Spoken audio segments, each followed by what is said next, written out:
The things I do for you guys.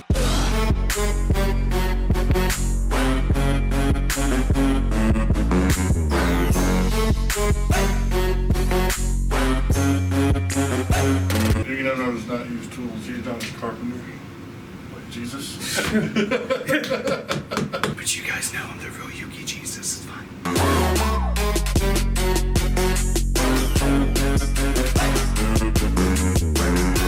My frog mug.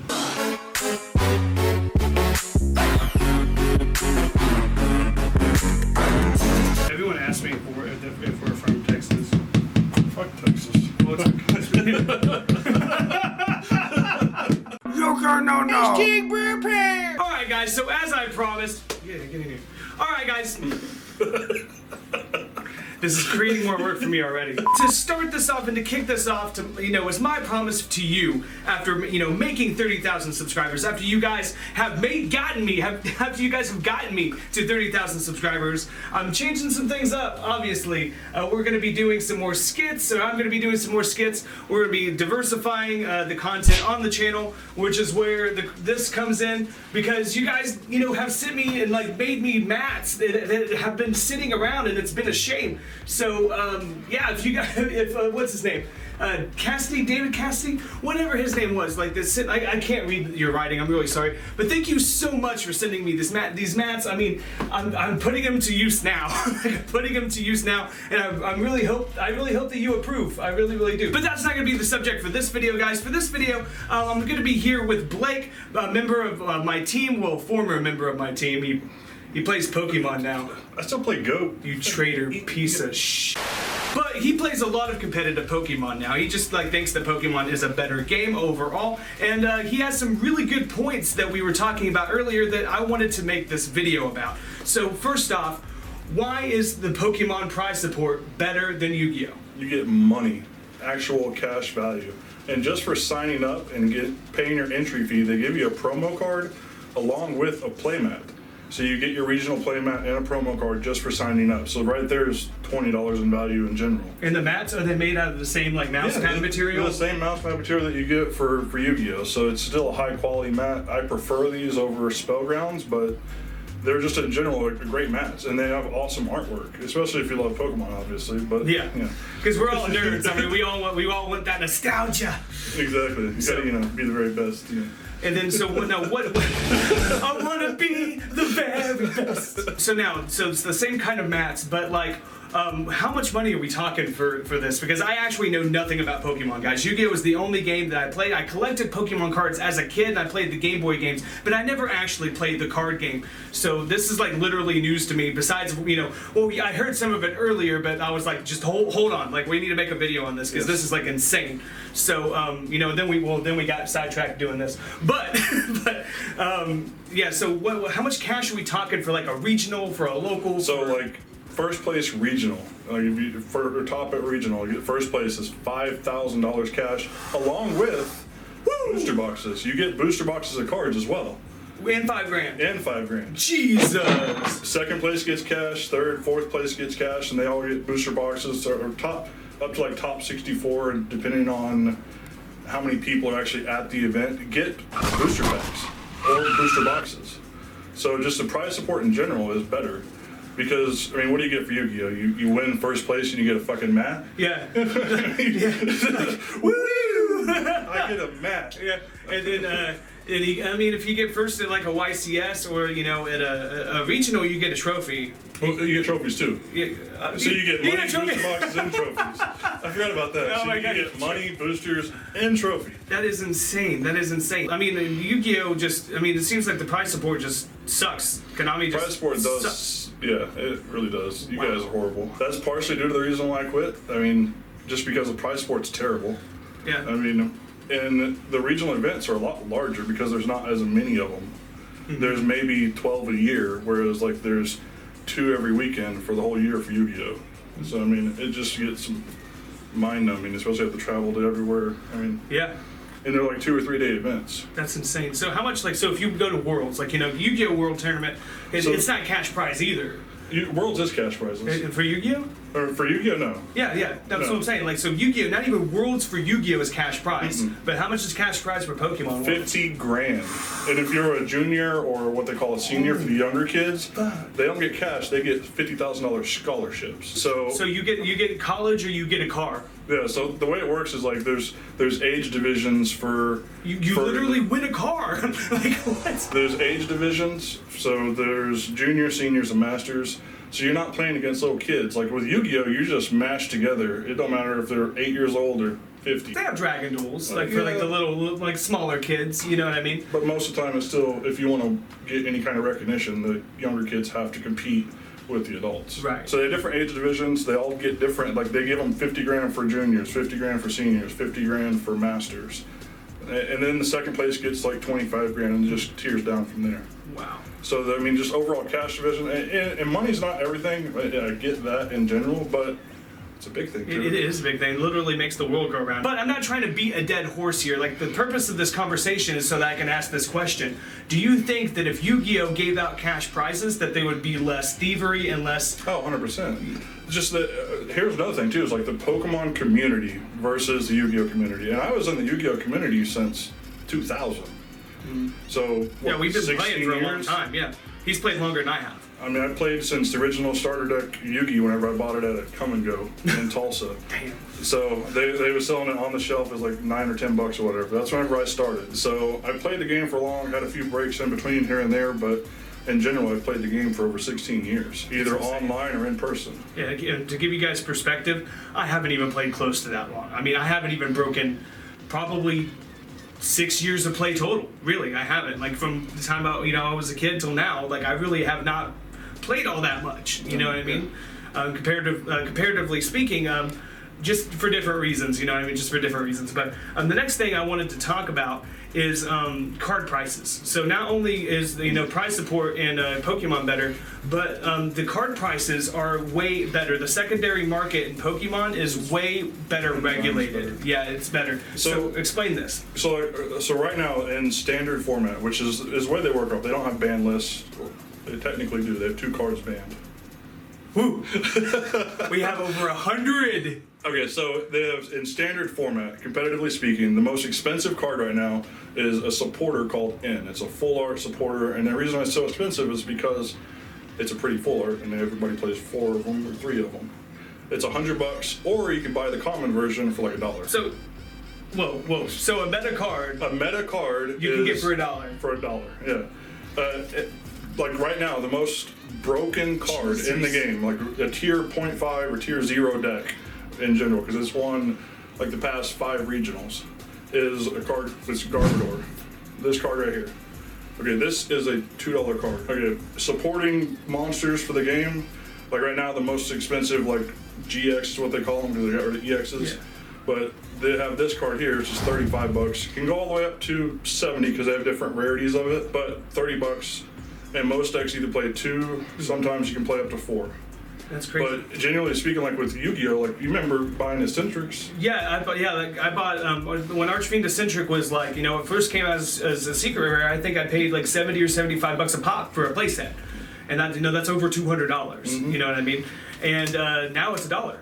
Now it's $1. So how that brings up another good point. So how does price change happen in Pokemon, and how often does it happen in comparison to Yu-Gi-Oh? Because Yu-Gi-Oh, it happens damn fast. Right, it don't. So I started playing. I played Pokemon off and on throughout the years as well, but like I got competitive into it last year whenever Yu-Gi-Oh is getting way too retarded. I mean, it's just like hands down. It's like the chain link 5 and 6 and all this other crap is like. How fast can you masturbate everything onto the field? Yeah, exactly. Turn 2, I lose. It was horrible. Yeah. So like, whenever I first started in the game at the time, this was the meta card. It was Shaman. Okay, this was a $70 card, right? It was like the best card that you could have in your deck because you played either 2 to 4 of them. Sure. And they only had like 2 different prints. They didn't have 3 prints. So it was just either this or the full art version.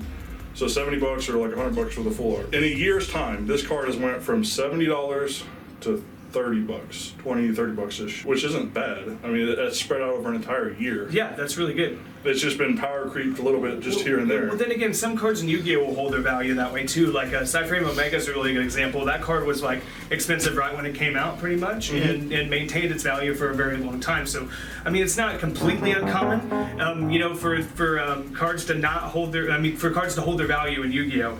But so, how does set rotation play into card value? So the way they do it is after. What? Nothing. So the way they do it is after Worlds, they have a set rotation.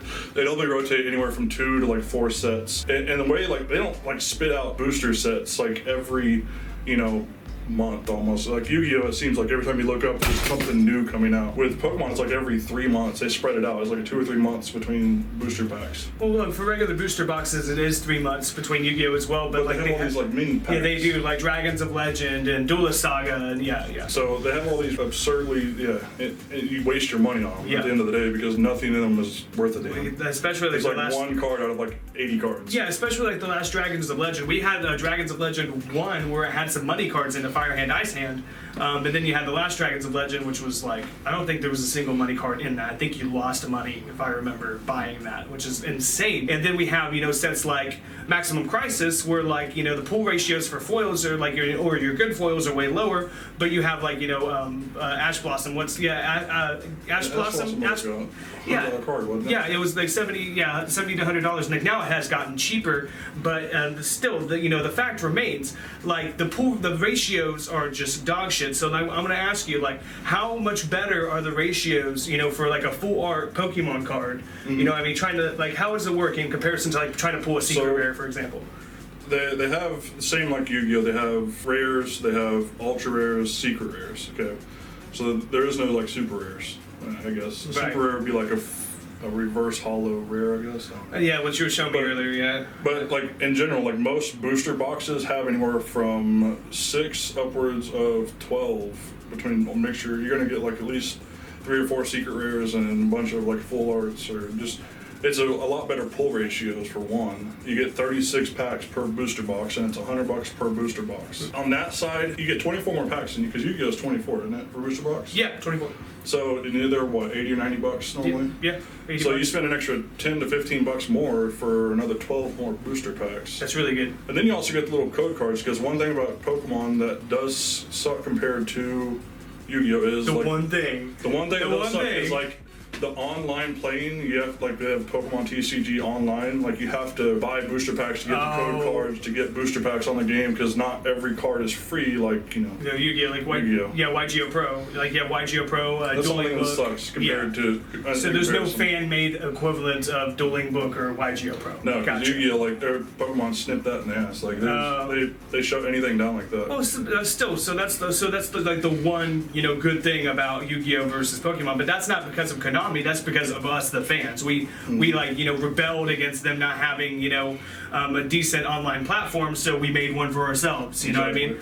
If they did, if someone didn't do it, another person would. You know what I mean? Like when we had Dueling Book first, or we had Dueling Network first, and then now we have that got shut down. Now we have Dueling Book. That's a prime example. So, but like the booster packs, your pull ratios are better. You do get it's still the same price as like a Yu-Gi-Oh booster. It's still $4 a pack, I think. It's like $4. Yeah. So the pull ratios are better. You also get basically it's equivalent of like 2 packs because you get your cards in hand. You also get the code card for online. So you get 2 booster packs basically for one. So I like that aspect. But the formats and like after rotation, how everything equivalent and price drops. So they have year-long formats after Worlds. They normally rotate out sets. But they also have 2 different formats. They have standard and they also have expanded. So people can play all these older cards that rotated out in expanded tournaments. So they support other formats than just the modern format, unlike Konami. Gotcha. So equivalent of us having in Yu-Gi-Oh world would have a band tournament, I guess you could say. Like a traditional format, Exactly. Yeah, traditional format and advanced format. Equivalent to that. So they rotate that out. So that doesn't like price dropping for cards doesn't. There is no like major spikes in these old cards. Although they do rotate out, it takes like 3 or 4 years for a card really to essentially lose its value. Yeah. And Pokemon in general is a better collector's game because base set Charizard is what, $500-$600? Something like that, yeah. Especially like the shadowless ones. Yeah, the shadowless base ones. set What is it, DDS or DD3? DDS Blue Eyes. DDS Blue Eyes is like $300-400, I think. No, 500, I think. So they're about equal on that aspect. But in Yu-Gi-Oh! In general, there's maybe 10 cards that are worth all this extra money, whereas these older generation Pokemon cards are still worth $200, $300, $400, $500, $600. Yeah, for example, like what's better to compare like a Charizard to a Blue Eyes? Let's compare the dragons. A Charizard, a first ed Charizard. It's gonna go up and up and up and up and up. Whereas Blue Eyes has been reprinted and spat out. You can get a common Blue Eyes like Yu-Gi-Oh players. It's like, why would I get LOB first ed or DDS Blue Eyes for hundreds of dollars, or $100 for like an LOB one, or however much an LOB Blue Eyes goes for right now? Or do I want to spend 10 cents and get a common Blue Eyes from like Structure Deck or whatever? Generally, just cheaper to play the game, I found out. Yeah, and to be competitive, it's cheaper. Yes. Yeah, I mean, you can play Yu-Gi-Oh really cheap. I mean, are you going to suck really hard? Yeah. You're going to be at table 500. Yeah, table 500. Yeah. Where is that damn thing? So you can play competitive Yu-Gi-Oh! Like YugiNoNo says, cheaply, right? You can buy expensive, pretty cards, or you can buy the cheap ones. Both games are the same way in that aspect. The one thing that is different is the core of a deck. So you buy the staples for Pokemon. 90% of those cards, 80% of those cards are in every single deck. That's crazy. Where like Yu-Gi-Oh, you have to like go a whole new 40 cards almost with every new archetype. So you may have like Regeki. Yeah, Regeki, Mystical Space Typhoon, like random staples, which they Konami does do a fairly decent job of reprinting a lot of staples. Because think about how many times Mystical Space Typhoon has been reprinted now, which is good. That's really it. It's not even really a staple anymore, though. No, it's not. Because Cosmic Cyclone is way better now. Cosmic Cyclone is immensely better, and it only has like one or two prints. I can't remember, 1 or 2 prints, which makes it like maybe just one. I cannot remember, but it makes it just it's because it banishes, even though it pays 1,000, because it banishes, and because so many spells and traps can banish themselves, from the graveyard or trigger in the graveyard. Because of these spells and traps getting smarter these days, Cosmic Cyclone has to be smarter than Mystical Space Typhoon, making it a better card. It gets around the graveyard, it banishes things. Like I feel like certain mechanics in Yu-Gi-Oh move faster than they should, and sometimes we get we kind of get sandbagged because the format will move, the game will advance so much, but then there'll be a card that's becomes a staple, but it only has 1 print, and so then a newer format will cause that card's price to go way up, which really screws everybody over. Which brings us back to the, what we were talking about earlier. I really do. I agree with Blake. I think that if we had less valuable cards, I know it sucks to say that because you want your things to be worth money, but if we had less valuable cards, it would be better for younger players. It'd be better. People would stop getting their stuff stolen. People would stop being really just assholes, to each other. But I want to thank Blake for doing this video with me. I know this is like way different, than other videos that I've done, but I really wanted to give you guys a perspective into Pokemon that, for you guys that don't know, because it blew my mind. It really did. I was like, man, we're getting screwed. Like, we were getting fucked. We're making it rain. Yeah, they're making it rain, you know what I mean? So I wanted to, kind of, educate you guys and kind of like broaden your horizons, because if you guys, feel like quitting Yu-Gi-Oh, you can play goats. We play goats. I play goat all the time. And we 2002 format. 2002 format. There are formats in Yu-Gi-Oh where you can pick up the decks cheap and fight the power, you know what I mean? Pick up decks like really, really cheap and play Yu-Gi-Oh still. But if you do want to play competitively and you don't want to spend much money, you might switch to another card game. And that's all I'm suggesting. As much as I would hate to lose anybody in the Yu-Gi-Oh community, especially, my fans that have been so great to me, I'm just kind of looking out for you guys, because it seems like Pokemon is just, as far as price support goes, and as far as, card prices goes, it's just the superior game. It is just by far the superior game. And if you're fine with playing Yu-Gi-Oh online for free, then that's fine as well. That is completely fine. But what you have to understand, though, is that playing online is not the same as playing in real life. Like actually handling cards is always going to beat clicking around on a computer. Period. Yeah, more social interaction. Get all your hermits out of your shell. Yeah, for real. But anyways, thanks again for being on here with me. And as always, guys, be sure to dick slap that like button and subscribe.